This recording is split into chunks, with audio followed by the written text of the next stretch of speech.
श्रीसङ्कष्टनाशन गणेशस्तोत्रम्। प्रणम्य शिरसा देवं गौरीपुत्रं विनायकम्। भक्तावासं स्मरे नित्य मायुष्कामार्थसिद्धये। प्रथमं वक्रतुण्डं च एकदन्तं द्वितीयकम्।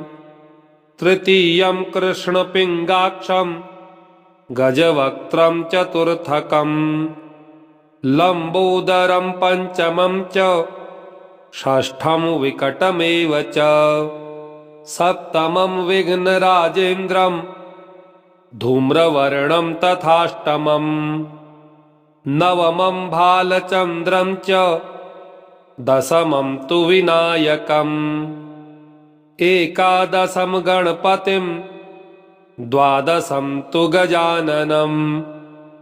द्वादशैतानि नामानि त्रिसन्ध्यं यः पठेन्नरः। न च विघ्नभयं तस्य सर्वसिद्धिकरं परम्। विद्यार्थी लभते विद्यां धनार्थी लभते धनम्। पुत्रार्थी लभते पुत्रान् मोक्षार्थी लभते गतिम्। जपेद् गणपतिस्तोत्रं षड्भिर्मासैः फलं लभेत्। संवत्सरेण सिद्धिं च लभते नात्र संशयः। अष्टभ्यो ब्राह्मणेभ्यश्च लिखित्वा यः समर्पयेत् तस्य विद्या भवेत् सर्वा गणेशस्य प्रसादतः। प्रणम्य शिरसा देवं गौरीपुत्रं विनायकम्। भक्तावासं स्मरे नित्य मायुष्कामार्थसिद्धये। प्रथमं वक्रतुण्डं च एकदन्तं द्वितीयकम्। तृतीयं कृष्णपिङ्गाक्षं गजवक्त्रं चतुर्थकम्। लम्बोदरं पञ्चमं च षष्ठं विकटमेव च। सप्तमं विघ्नराजेन्द्रं धूम्रवर्णं तथाष्टमम्। नवमं भालचन्द्रं च दशमं तु विनायकम्। एकादशं गणपतिं द्वादशं तु गजाननम्। द्वादशैतानि नामानि त्रिसन्ध्यं यः पठेन्नरः। न च विघ्नभयं तस्य सर्वसिद्धिकरं परम्। विद्यार्थी लभते विद्यां धनार्थी लभते धनम्। पुत्रार्थी लभते पुत्रान् मोक्षार्थी लभते गतिम्। जपेद् गणपतिस्तोत्रं षड्भिर्मासैः फलं लभेत्। संवत्सरेण सिद्धिं च लभते नात्र संशयः। अष्टभ्यो ब्राह्मणेभ्यश्च लिखित्वा यः समर्पयेत् तस्य विद्या भवेत् सर्वा गणेशस्य प्रसादतः। प्रणम्य शिरसा देवं गौरीपुत्रं विनायकम्। भक्तावासं स्मरे नित्य मायुष्कामार्थसिद्धये।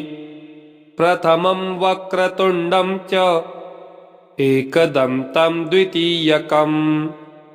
तृतीयं कृष्णपिङ्गाक्षं गजवक्त्रं चतुर्थकम्। लम्बोदरं पञ्चमं च षष्ठं विकटमेव च।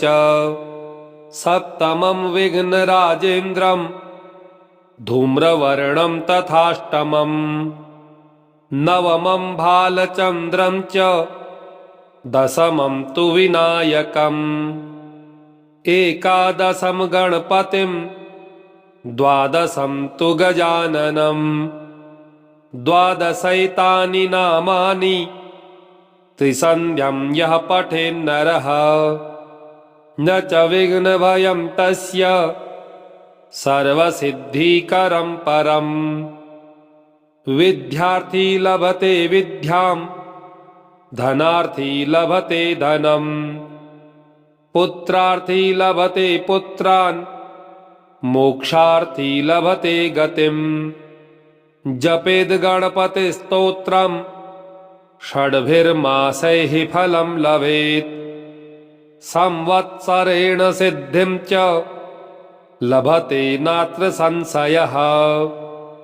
अष्टभ्यो ब्राह्मणेभ्यश्च लिखित्वा यः समर्पयेत् तस्य विद्या भवेत् सर्वा गणेशस्य प्रसादतः।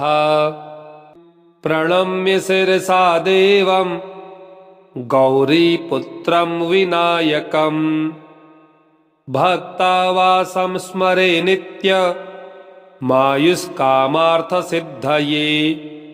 प्रथमं वक्रतुण्डं च एकदन्तं द्वितीयकम् तृतीयं कृष्णपिङ्गाक्षं गजवक्त्रं चतुर्थकम् लम्बोदरं पञ्चमं च षष्ठं विकटमेव च। सप्तमं विघ्नराजेन्द्रं धूम्रवर्णं तथाष्टमम् नवमं भालचन्द्रं च दशमं तु विनायकम्। एकादशं गणपतिं द्वादशं तु गजाननम् द्वादशैतानि नामानि त्रिसन्ध्यं यः पठेन्नरः न च विघ्नभयं तस्य सर्वसिद्धिकरं परम्। विद्यार्थी लभते विद्यां धनार्थी लभते धनम् पुत्रार्थी लभते पुत्रान् मोक्षार्थी लभते गतिम्। जपेद् गणपतिस्तोत्रम् षड्भिर्मासैः फलं लभेत् संवत्सरेण सिद्धिं च लभते नात्र संशयः। अष्टभ्यो ब्राह्मणेभ्यश्च लिखित्वा यः समर्पयेत् तस्य विद्या भवेत् सर्वा गणेशस्य प्रसादतः। प्रणम्य शिरसा देवं गौरीपुत्रं विनायकम् भक्ता वासं स्मरे नित्य मायुष्कामार्थसिद्धये। प्रथमं वक्रतुण्डं च एकदन्तं द्वितीयकम् तृतीयं कृष्णपिङ्गाक्षं गजवक्त्रं चतुर्थकम् लम्बोदरं पञ्चमं च षष्ठं विकटमेव च। सप्तमं विघ्नराजेन्द्रं धूम्रवर्णं तथाष्टमम् नवमं भालचन्द्रं च दशमं तु विनायकम्। एकादशं गणपतिं द्वादशं तु गजाननम् द्वादशैतानि नामानि त्रिसन्ध्यं यः पठेन्नरः न च विघ्नभयं तस्य सर्वसिद्धिकरं परम्। विद्यार्थी लभते विद्यां धनार्थी लभते धनम् पुत्रार्थी लभते पुत्रान् मोक्षार्थी लभते गतिम्। जपेद् गणपतिस्तोत्रम् षड्भिर्मासैः फलं लभेत् संवत्सरेण सिद्धिं च लभते नात्र संशयः। अष्टभ्यो ब्राह्मणेभ्यश्च लिखित्वा यः समर्पयेत् तस्य विद्या भवेत् सर्वा गणेशस्य प्रसादतः। प्रणम्य शिरसा देवं गौरीपुत्रं विनायकम् भक्ता वासं स्मरे नित्य मायुष्कामार्थसिद्धये प्रथमं वक्रतुण्डं च एकदन्तं द्वितीयकं तृतीयं कृष्णपिङ्गाक्षं गजवक्त्रं चतुर्थकं लम्बोदरं पञ्चमं च षष्ठं विकटमेव च सप्तमं विघ्नराजेन्द्रं धूम्रवर्णं तथाष्टमं नवमं भालचन्द्रं च दशमं तु विनायकम् एकादशं गणपतिं द्वादशं तु गजाननं द्वादशैतानि नामानि त्रिसन्ध्यं यः पठेन्नरः न च विघ्नभयं तस्य सर्वसिद्धिकरं परम् विद्यार्थी लभते विद्यां धनार्थी लभते धनम् पुत्रार्थी लभते पुत्रान् मोक्षार्थी लभते गतिम् जपेद गणपतिस्तोत्रं षड्भिर्मासैः फलं लभेत् संवत्सरेण सिद्धिं च लभते नात्र संशयः अष्टभ्यो ब्राह्मणेभ्यश्च लिखित्वा यः समर्पयेत् तस्य विद्या भवेत् सर्वा गणेशस्य प्रसादतः प्रणम्य शिरसा देवं गौरीपुत्रं विनायकं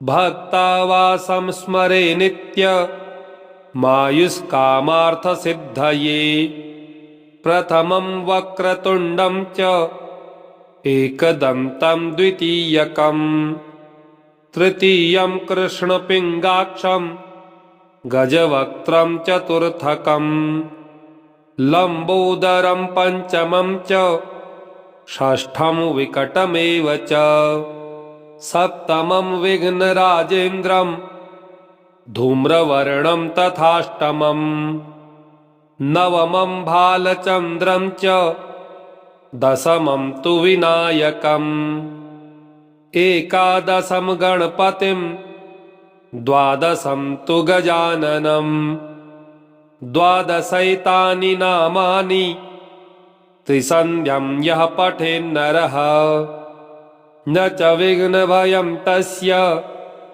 सर्वसिद्धिकरं परम् विद्यार्थी लभते विद्यां धनार्थी लभते धनम् पुत्रार्थी लभते पुत्रान् मोक्षार्थी लभते गतिम् जपेद गणपतिस्तोत्रं षड्भिर्मासैः फलं लभेत् संवत्सरेण सिद्धिं च लभते नात्र संशयः अष्टभ्यो ब्राह्मणेभ्यश्च लिखित्वा यः समर्पयेत् तस्य विद्या भवेत् सर्वा गणेशस्य प्रसादतः प्रणम्य शिरसा देवं गौरीपुत्रं विनायकं भक्तावासं स्मरे नित्य मायुष्कामार्थसिद्धये प्रथमं वक्रतुण्डं च एकदन्तं द्वितीयकं तृतीयं कृष्णपिङ्गाक्षं गजवक्त्रं चतुर्थकं लम्बोदरं पञ्चमं च षष्ठं विकटमेव च सप्तमं विघ्नराजेन्द्रं धूम्रवर्णं तथाष्टमं नवमं भालचन्द्रं च दशमं तु विनायकम् एकादशं गणपतिं द्वादशं तु गजाननं द्वादशैतानि नामानि त्रिसन्ध्यं यः पठेन्नरः न च विघ्नभयं तस्य सर्वसिद्धिकरं परम्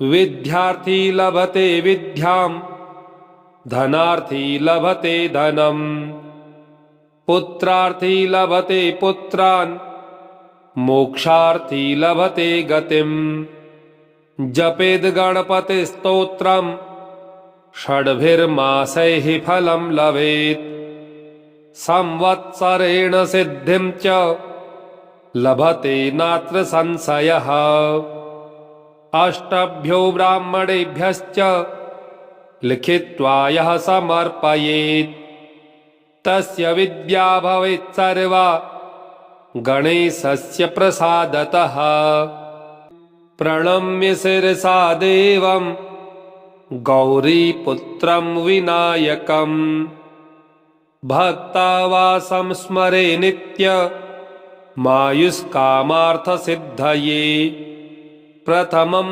वक्रतुण्डं च एकदन्तं द्वितीयकम् तृतीयं कृष्णपिङ्गाक्षं गजवक्त्रं चतुर्थकम् लम्बोदरं पञ्चमं च षष्ठं विकटमेव च सप्तमं विघ्नराजेन्द्रं धूम्रवर्णं तथाष्टमम् नवमं भालचन्द्रं च दशमं तु विनायकम् एकादशं गणपतिं द्वादशं तु गजाननम् द्वादशैतानि नामानि त्रिसन्ध्यं यः पठेन्नरः न च विघ्नभयं तस्य सर्वसिद्धिकरं परम् विद्यार्थी लभते विद्यां धनार्थी लभते धनम् पुत्रार्थी लभते पुत्रान् मोक्षार्थी लभते गतिम् जपेद् गणपतिस्तोत्रम् षड्भिर्मासैः फलं लभेत् संवत्सरेण सिद्धिं च लभते नात्र संशयः अष्टभ्यो ब्राह्मणेभ्यश्च लिखित्वा यः समर्पयेत् तस्य विद्या भवेत् सर्वा गणेशस्य प्रसादतः प्रणम्य शिरसा देवं गौरीपुत्रं विनायकम् भक्तावासं स्मरे नित्य मायुष्कामार्थसिद्धये प्रथमं वक्रतुण्डं च एकदन्तं द्वितीयकम् तृतीयं कृष्णपिङ्गाक्षं गजवक्त्रं चतुर्थकम् लम्बोदरं पञ्चमं च षष्ठं विकटमेव च सप्तमं विघ्नराजेन्द्रं धूम्रवर्णं तथाष्टमम् नवमं भालचन्द्रं च दशमं तु विनायकम् एकादशं गणपतिं द्वादशं तु गजाननम् द्वादशैतानि नामानि त्रिसन्ध्यं यः पठेन्नरः न च विघ्नभयं तस्य सर्वसिद्धिकरं परम् विद्यार्थी लभते विद्यां धनार्थी लभते धनम् पुत्रार्थी लभते पुत्रान् मोक्षार्थी लभते गतिम् जपेद् गणपतिस्तोत्रम् षड्भिर्मासैः फलं लभेत् संवत्सरेण सिद्धिं च लभते नात्र संशयः अष्टभ्यो ब्राह्मणेभ्यश्च लिखित्वा यः समर्पयेत् तस्य विद्या भवेत् सर्वा गणेशस्य प्रसादतः प्रणम्य शिरसा देवं गौरीपुत्रं विनायकम् भक्तावासं स्मरे नित्य मायुष्कामार्थसिद्धये प्रथमं वक्रतुण्डं च एकदन्तं द्वितीयकम्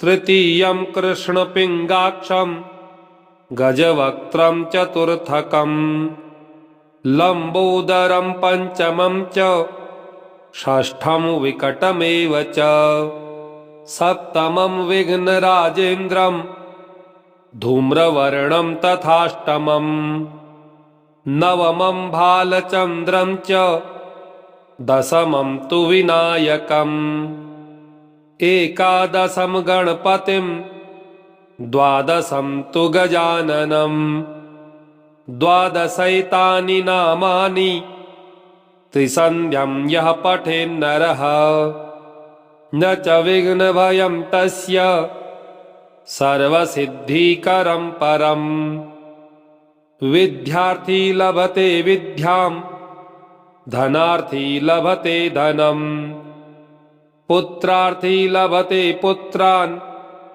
मोक्षार्थी लभते गतिम् जपेद् गणपतिस्तोत्रम् षड्भिर्मासैः फलं लभेत् संवत्सरेण सिद्धिं च लभते नात्र संशयः अष्टभ्यो ब्राह्मणेभ्यश्च लिखित्वा यः समर्पयेत् तस्य विद्या भवेत् सर्वा गणेशस्य प्रसादतः इति श्री नारद पुराणे संकष्टनाशनं नाम गणेशस्तोत्रम् श्री गणेशार्पणमस्तु। ओम श्री गणेशाय नमः।